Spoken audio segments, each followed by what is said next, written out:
Okay, real grains of salt hours this morning as the Nintendo Switch 2 may or may not have leaked. And this is coming from a subreddit post, which is coming from a Chinese forum post, which is coming from hypothetically inside of a factory in China where somebody has seen the Nintendo Switch 2 and then based on what they've seen went on to make some renders of what the Nintendo Switch 2 looks like. So, I mean, how many levels deep can we go? It's worth remembering that this is what people thought the Nintendo Switch was before that was announced. So again, grains of salt. I should also mention before we get into all this, I'm not gonna put the images up on the screen. I will put the link to the Reddit post at least in the description below so you can head over there and check that out. But I feel like putting the actual images in this video would be a very quick way of getting some kind of copyright strike, takedown notice, etc. Just don't want to mess with Nintendo on that level. I'm just a baby. I'm just a little guy. They're a big billion-dollar company. That said, this post did come with a whole bunch of specs, most of which are going to be meaningless, I think, to the average person. But there are a couple things that I think are really interesting and really worth noting. And I imagine, this device is probably going to get announced pretty soon. Current speculation is like maybe even today, the day this video comes out, we will get an announcement of an announcement. And then the actual announcement and reveal will be tomorrow. That would be wild. I would love to stop speculating about this thing by the end of the week. That would make me so happy. But that said, there are a couple things that I think are very interesting about the specs that we've seen. I think the most interesting thing from all of the specs that we've seen is that there's a USB-C port on the top and bottom of the device. And the easy answer to why that would be is just like, oh, it's better for charging if you're sitting on a couch. Like frequently I'm sitting on a couch and I'm playing the Switch. It's plugged into a wall socket that's far away. It'd be more comfortable to have that plug in the top of the device instead of the bottom of the device. I think that the answer here, the actual answer here, is that this is going to be the thing that differentiates the Switch 2 in a big way. And I have nothing to back this up outside of every other Nintendo device that I've ever used, but most of them have some kind of weird thing going on. Especially in like the post-GameCube era of Nintendo, every device has like, gimmick is not a word I love using, but in this case, I think it does fit pretty well. There's a gimmick with most Nintendo devices, right? The DS, 2 screens. The 3DS, 3D and 2 screens. The Nintendo Wii had the Wiimotes and motion. The Wii U had obviously the gamepad and also motion. And the Switch, by virtue of being a portable console and also a console you could plug into your TV via the dock, and then also the Joy-Cons, there's a bunch of gimmicks going on there. And I feel like there's going to be something additional to the Switch 2 that we don't know about yet. There are some rumors that it's going to be dual screen in some way, and like there's a non-zero chance there's like a weird new Switch accessory that you could plug into the top and it's a second screen. I think that'd be very silly. I think the odds of that are very slim. But I do think that second USB port maybe holds the answer to what is weird and cool about the Switch 2. I'm not even going to speculate here. I have a whole video that I made about just like what I want from the Switch 2. But in terms of like trying to guess what the weird thing Nintendo came up with is, the odds of me getting that are slim to none. Onto some of the more boring, but like still kind of interesting stuff. Apparently this thing has 12 gigabytes of RAM in it, which is a huge upgrade from the original Switch, which only has 4. So we have 3 times as much RAM in there. And it doesn't mean that it is 3 times as powerful. Like RAM does not really directly correlate to how powerful a device can be and what it's capable of. But it is worth mentioning that there are a lot of rumors saying that the Switch 2 is going to be about as powerful as the PS4 and maybe even the PS4 Pro, somewhere in that realm. The PS4 Pro only had 8 gigabytes of RAM in there.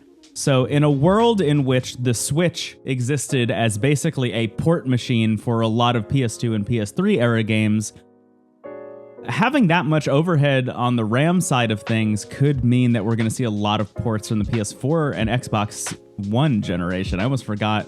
Xbox's naming conventions is real weird. Also considering there are a whole bunch of rumors that the Nintendo Switch 2 is going to have some kind of like DLSS AI quote unquote upscaling. It wouldn't surprise me that much if some of that RAM was allocated to that. But still, 12 gigabytes is a huge upgrade over 4 in a pretty big way. So that's going to be used for something. And I'm excited to find out what that something is. And also, while talking about this whole like, oh, it's about as powerful as the PS4 thing, it has 256 gigabytes of internal storage this time around, which I think is really smart. The original Switch had technically 32 gigabytes of internal storage. I think after the operating system, it was less than that, which meant that if you downloaded Breath of the Wild, which was about 15 gigabytes, you would be taking up half of all of the storage on your Switch already. You could download that game and like maybe one other one, and then you'd already need to upgrade and get an SD card. So I think 256, it's a nice upgrade. It should probably be more realistically, but still, if they're trying to keep costs down on this thing, I think that makes sense. But again, if we're talking PS4 power in this thing, and we're going to start seeing a lot of ports from the PS4, games like Let's Get Wild, Red Dead Redemption 2, you know, I think a lot of people, and myself included, have been wondering, like, what is the Skyrim of the Switch 2? Because I remember when the Switch was announced, they showed Skyrim playing on the Switch in that introductory video, and that was like a big deal. People were like, oh my god, I can't believe I'm going to have this game handheld. Because remember, this was before the Steam Deck existed. And having Skyrim on the Switch was like a really exciting prospect. What is the game that could get people excited about this again? Like on that level? I think, you know, Cyberpunk is an obvious shoe in there. But I think Red Dead Redemption 2, if it looks even remotely close to as good as it does on the PlayStation 4, would also be a pretty exciting prospect. And honestly, personally, just having that game handheld would maybe get me to like finish it. I've not really given a lot of time to Red Dead Redemption 2. I really should have, but I didn't. And maybe the answer is having it portable. Reportedly, this thing also has a microphone, which I assume is for voice chat. But again, this is Nintendo we're talking about. They really love making us scream into our consoles. So it could just be for that. But I think the Nintendo Online app as the way you access voice chat in games like Splatoon is like a cool idea. But that app being like custom built for specific first-party Nintendo games doesn't feel super conducive to what maybe some third-party developers would want to be doing. For example, Xbox and Microsoft have like said to judges in a court that they're going to put the next Call of Duty on the next Nintendo Switch. It would be weird if you needed to use like a strange app to access voice chat in that game. It makes a lot more sense to just have it built into the device itself. Similar to the DualSense controller on the PS5, which honestly is great for me. I just plug headphones into the bottom of the DualSense. I'm looking at it, it's right here. I just plug headphones into the bottom of the DualSense, and then the microphone allows me to chat with my friends. I think that's a nice solution, and if they build that into the Switch too, sure, sounds good. Maybe it'll be a better place to play games multiplayer than the Switch was, which was like good, not great, I would say. You know, unless you were playing couch co-op, like playing games like Smash Brothers was obviously wonderful, but playing an online game like Fortnite, maybe not as great. And the other big upgrade, and by big, I really literally mean big, is that the whole device is bigger. It's apparently 8 inches screen-wise, which makes it a markedly bigger device than the standard Switch was. And this is a thing I talked about in that other video, but like this is kind of my nightmare scenario, is that the thing is bigger. I understand that if it needs to be this powerful, like by the laws of physics, it probably needs to be bigger to accommodate for that. But also, the Joy-Cons seem just as flat as they were before, which is a little bit of a bummer, because a larger, equally flat device seems like a kind of ergonomic nightmare. I was really hoping for a little bit more like rounding on the Joy-Cons just to make it fit in the hand a little bit better. I love the Hori Split Pad Pro Compact, or Hori Split Pad Compact. I forget what they're called. I'll put an image up on the screen. But I love those Joy-Cons specifically, A, because of the D-pad. Love having a D-pad on the Switch.